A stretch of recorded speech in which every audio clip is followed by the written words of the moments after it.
What's up everyone, welcome back for another video. This week on Level Up we're looking at small skills that can take you from paddling class 3 to paddling class 4 and what deliberate practice steps you can take to help you get there.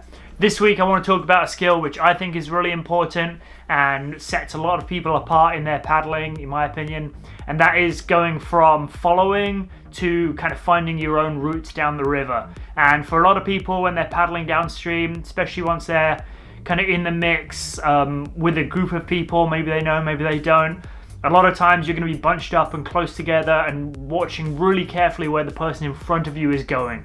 And you're going to be, quite often I find people who are trapped in that like class 3 plateau are following really closely to the person in front of them, and they're not really doing a good job of looking further ahead, seeing what the kind of geography of the river is, seeing where it's going, where the main current of water is going, and what obstacles between them, where they are now and where they're trying to get to, and then being able to work themselves into getting there. The reason I think this is really important is this skill of being able to kind of find your own way down the river kind of sets you apart from being dependent on the person in front of you to being independent and able to work more as part of a team member rather than like a leader-led type deal, right? So this mindset shift of going from like independent from dependent is really important, and it's overlooked quite often, I think, and it's going to kind of stall your progress out early on. So the more we can get used to practicing it and kind of figuring out what it means to be independent and to look ahead and to find our own way downstream, the better off we're going to be. Now I want to do another episode later on, probably on river reading specifically and things that I'm looking for, but this episode I want to talk some more general things to think about, some like bigger picture concepts, and then we'll narrow down on the minutiae in another episode. But the bigger picture concepts are something that I say about all different types of kayaking all the time, something I think is really important, and that's looking where you want to go. And I say this about freestyle tricks, I say it when I'm teaching beginners, I say it when we're in this situation where you're a class 3 kayaker and you're looking to improve, right? The further you can look up and not be laser focused on what your bow is doing, the more you can look up and ahead, really see the landscape in front of you, not just like the trees on the shore or whatever, but really see all the features that are coming at you and kind of figure out where you want to end up, the easier it is to start planning ahead and start making those small adjustments early on to get yourself to where you want to be. That's going to take you from a position where you're acting and you're paddling more aggressively to get where you're going, instead of just reacting to all these like waves and features and holes and rocks that are coming up at you one after the other, one after the other, one after the other.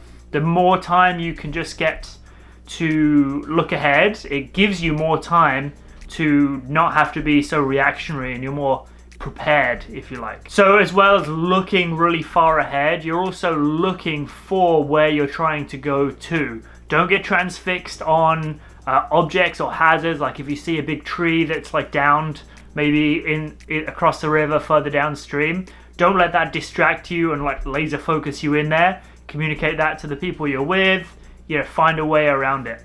Look far ahead, look for where the water's going, where the main current of water's going, and think about water, the river geography a little bit. If it bends, the river's going to be pushing more to the outside of the bend than the inside of the bend. You know roughly where eddies are going to be or where eddies are most likely to be. And once you have that information, you can start to plan ahead a little bit further, right?